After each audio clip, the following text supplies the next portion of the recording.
Welcome to Mahi's kitchen. ఇవాళ తయారు చేసే రెసిపీ పచ్చి పులుసు. కావలసిన పదార్థాలు: నూనె,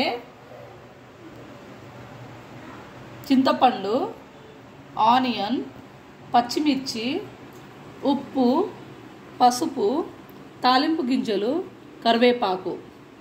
తయారీ విధానం చూద్దాము. ముందుగా స్టవ్ ఆన్ చేసి గిన్నె పెట్టుకోవాలి. ముందుగా ఆయిల్ పోసాలి. ఆయిల్ పోసినాక పచ్చిమిర్చి ఇంకా వెల్లుల్లి రెబ్బలు వేసుకోవాలి. ఇవి వేడయ్యాక తాలింపు గింజలు వేసుకోవాలి. తర్వాత కరివేపాకు వేసుకోవాలి. కరివేపాకు చిటపటలాడేంత వరకు ఉంచుకోవాలి. తర్వాత పచ్చిమిర్చి వేసుకోవాలి. పచ్చిమిర్చి వేగాక పసుపు వేసుకోవాలి. ఇప్పుడు ఉప్పు వేసుకోవాలి. ఇప్పుడు చింతపండు పులుసు పోసుకోవాలి.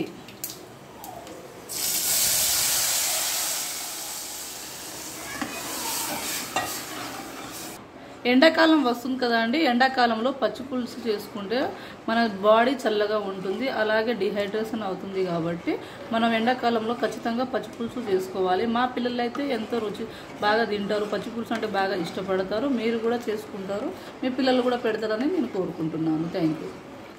లాస్ట్లో వెల్లిపాయలు వేసుకోవాలండి. వెల్లిపాయలు వేసుకొని స్టవ్ కట్టేసాలి.